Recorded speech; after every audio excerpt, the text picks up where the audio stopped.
Israel's president addressing a joint session of Congress today, saying there is an unbreakable bond between Israel and the U.S. This a day after an Oval Office meeting with President Biden. And as Democratic Congresswoman Pramila Jayapal backpedals comments calling Israel a racist state. With more on this and other news of the day, I'm joined by Burbank Congressman and U.S. Senate candidate Adam Schiff. Congressman, good to see you. Good to see you, too. Is Israel a racist country?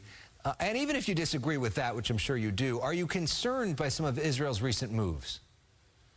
No, it's not a racist country, and I don't think it's appropriate to be condemning an entire people. This is a strong U.S. ally. This is a democratic nation. It's got a messy political process. So do we. But I don't think it's appropriate. I don't think it's accurate to try to stigmatize the whole country in that way.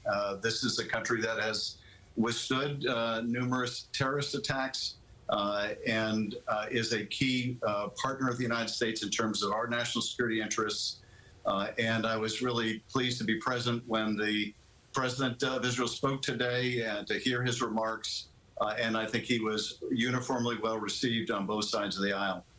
Let's talk about your Senate campaign for a moment and some record fundraising numbers. Put it up on the screen. Q2 fundraising, you took in $8.3 million.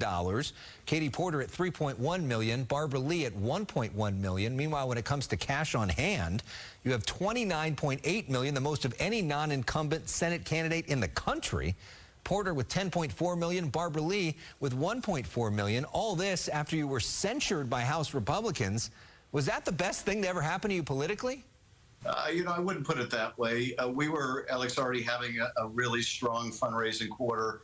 And the best thing about it, frankly, is that it was almost all grassroots fundraising. I think something like 98% was in small dollar contributions. Our overall average contribution was only $34. But it came from, 100 to 200,000 individual donors. And we were, certainly doing very well before I was attacked by the sort of MAGA Republicans in the House.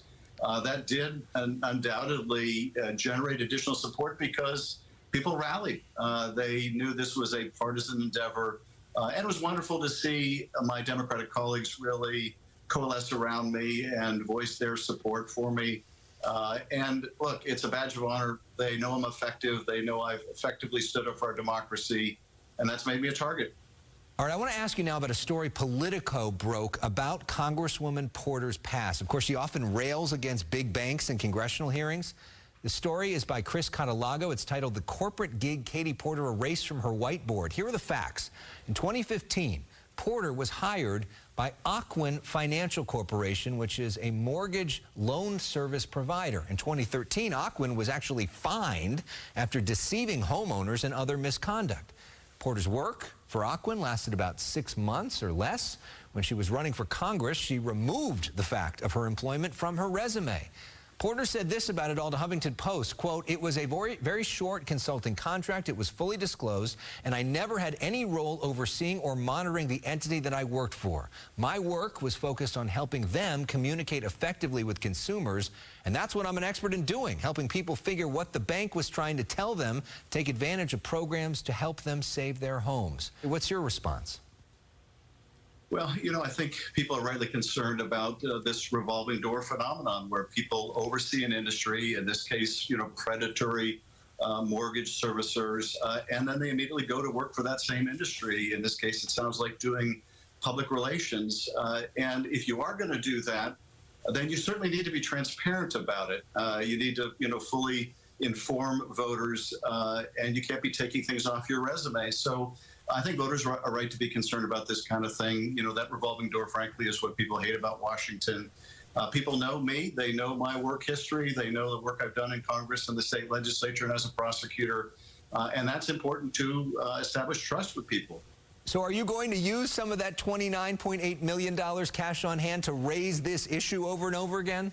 Well, look, I think it's something that anyone running for office will have to explain. If they've gone through that revolving door, are they going to go through that revolving door again in the future?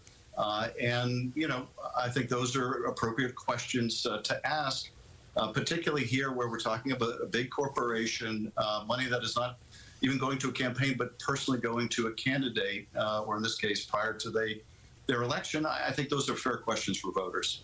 Congressman Adam Schiff, thank you for sharing your perspective. We recently had Congresswoman Lee on. We've invited Congresswoman Katie Porter to join us again soon to share her side of this story, but we appreciate hearing your side tonight.